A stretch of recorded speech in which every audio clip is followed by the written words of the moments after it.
নবীজি সাল্লাল্লাহু আলাইহি সাল্লাম এক বৃদ্ধ লোককে নবীজির জামানায় বলছিলেন যে চাচা, হাসরের ময়দানে আমি আপনার হাত ধরে বলবো, মানে উনি বলতো মোহাম্মদ পরকাল হবে, হাসরের মাঠ হবে, আমার এটা বিশ্বাস হয় না।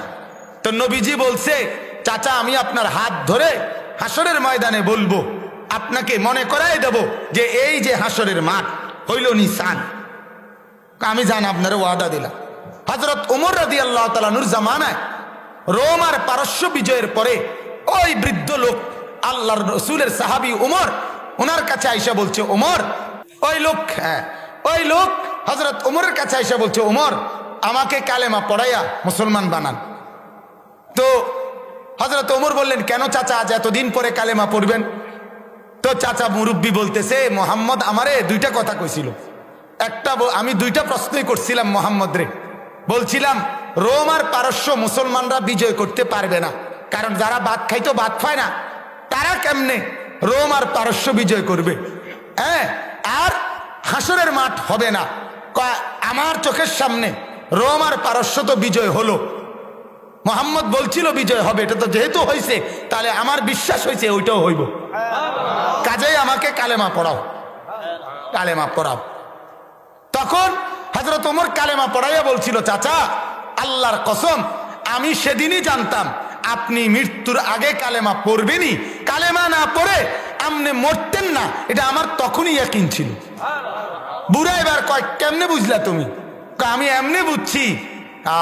হযরত ওমর বলেন আল্লাহর নবী আপনার মনে আসেনি চাচা, আপনারে বলছিল চাচা আমি আপনার হাত ধরে বলবো, হাসরের মাঠে হাত ধরে মনে করাই দিমু এইটা হাসরের মাঠ। আর আমার ইয়াকিন, ওমর বলে যে নবী যারে হাসরের মাঠে হাতে ধরবে তারে আল্লাহ জাহান্নাম দিতে পারে না। রাসূলুল্লাহর হাত লাগলো আর এটা কি হবে? জাহান্নামী হবে না। এই কারণে নবীজি বলছে আপনারে হাত ধরে কইব। তো এটাই প্রমাণ করছে আপনি কালেমাওয়ালা হবেনই হবেন।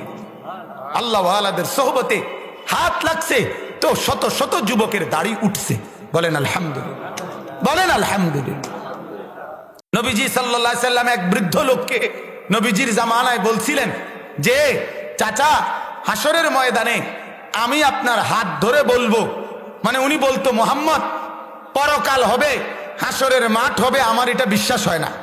তো নবীজি বলছে চাচা, আমি আপনার হাত ধরে হাসরের ময়দানে বলবো, আপনাকে মনে করাই দেব যে এই যে হাসরের মাঠ হইল নিসান। আমি জান আপনার ওয়াদা দিলাম। হযরত ওমর রাদিয়াল্লাহু তাআলা নূর জামানায় রোম আর পারস্য বিজয়ের পরে ওই বৃদ্ধ লোক আল্লাহর রাসূলের সাহাবী ওমর, ওনার কাছে আয়েশা বলছে ওমর, ওই লোক হযরত ওমরের কাছে আয়েশা বলছে ওমর, আমাকে কালেমা পড়াইয়া মুসলমান বানান। তো হযরত ওমর বললেন কেন চাচা, আজ এতদিন পরে কালেমা পড়বেন? তো চাচা মুরব্বী বলতেছে মোহাম্মদ আমারে দুইটা কথা কইছিল।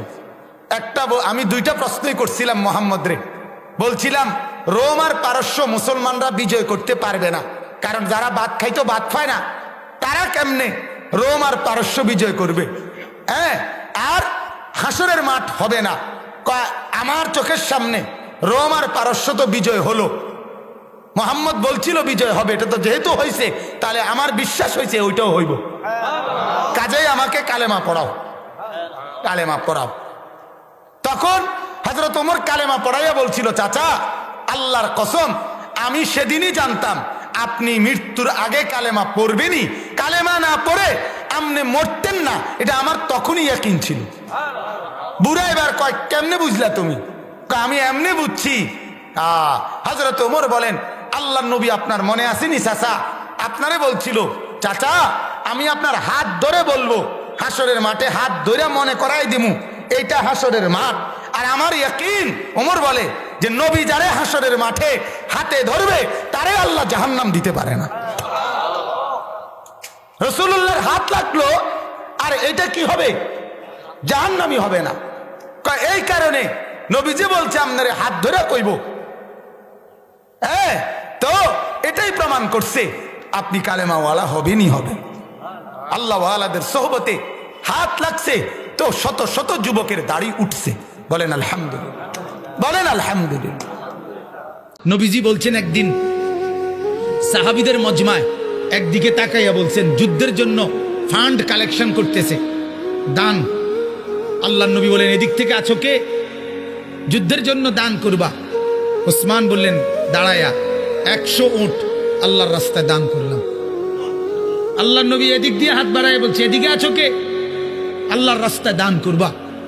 ওসমান ওই দিক দিয়ে ঘুরে এসে এনে আইয়া দাঁড়াইয়া কয় 100 উট আল্লাহর রাস্তায় দান করলাম। 200 হইল। মাঝ বরাবর হাত দেখাইয়া নবী বলছে এদিকে কে আছো? আল্লাহর রাস্তায় যুদ্ধের জন্য দান করবা।